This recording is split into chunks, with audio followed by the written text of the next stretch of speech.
Salam, jumpa lagi dengan saya Romo Gabriel Rafael Senda dalam renungan singkat San Barto YouTube.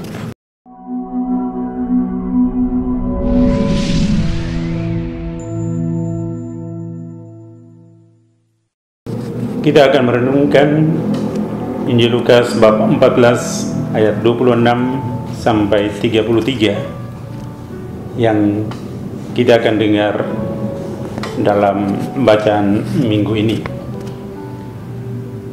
Judul yang saya berikan adalah yang tidak melepaskan diri dari segala miliknya tidak dapat menjadi murid Yesus.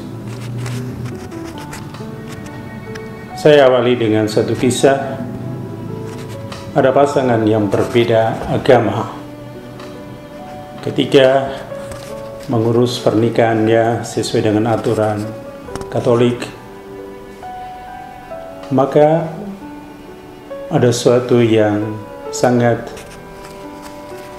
memberatkan bagi calon istri.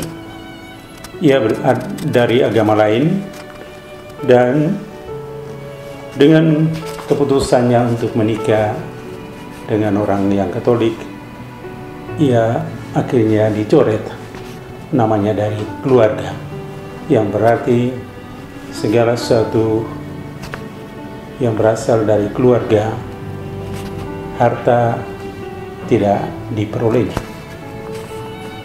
Tetapi ia mengambil risiko itu. Satu hal yang menarik dalam ajaran yang pernah dia dengar adalah kata-kata Yesus, "Akulah jalan, kebenaran, dan hidup." Inilah yang mendorong dia untuk mengambil keputusan dan yakin bahwa itulah jalan yang benar, mengikuti dia.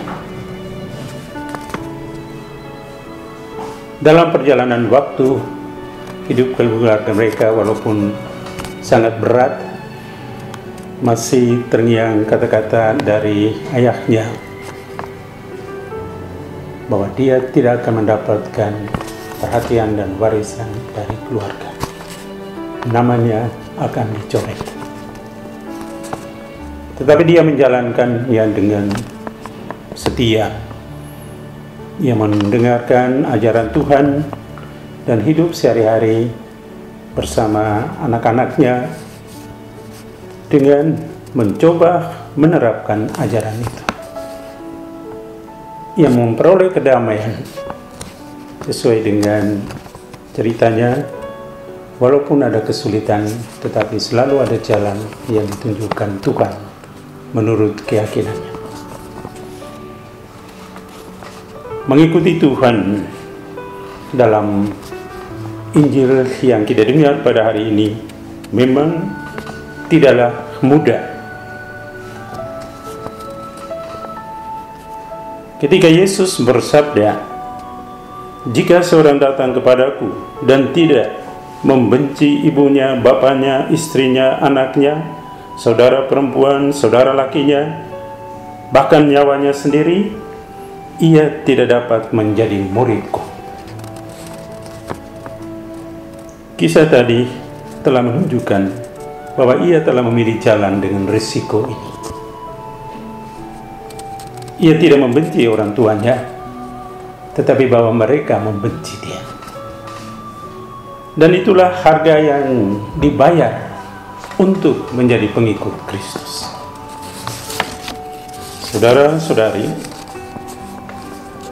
siapa yang tidak memanggul salibnya dan mengikuti aku, ia tidak dapat menjadi muridku.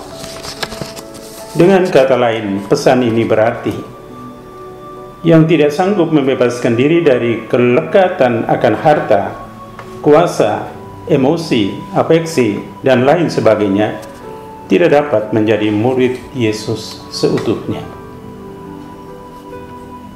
Maka setiap murid harus berusaha untuk mengatasi nafsu serakah, mengatasi kegilaan akan harta dan kuasa. Karena semua unsur itu cenderung mempengaruhi hati manusia, sehingga tidak ada tempat lagi untuk Tuhan. Kita telah mengikuti Kristus. Kita dituntut untuk mendengarkan Dia, membaca firman-Nya, melaksanakan ajarannya. Walaupun ada kesulitan, tapi Yesus menjamin kesetiaan ini akan membawa kehidupan yang bahagia. Jika kita mengikuti Yesus tetapi tidak punya komitmen melaksanakan ajarannya, kita disebut sebagai pengikut yang tidak menghitung harga dalam mengikuti Yesus. Ini telah dikemukakan Yesus dalam Injilnya yang kita dengar ini. Maka kita semua dengan rendah hati memohon semoga roh kasih Kristus menyertai kita dalam memahami dan mengikuti ajarannya, dan diberi keberanian untuk setia kepadanya, terlebih ketika kita menghadapi risiko ditolak orang terdekat. Tuhan memberkati.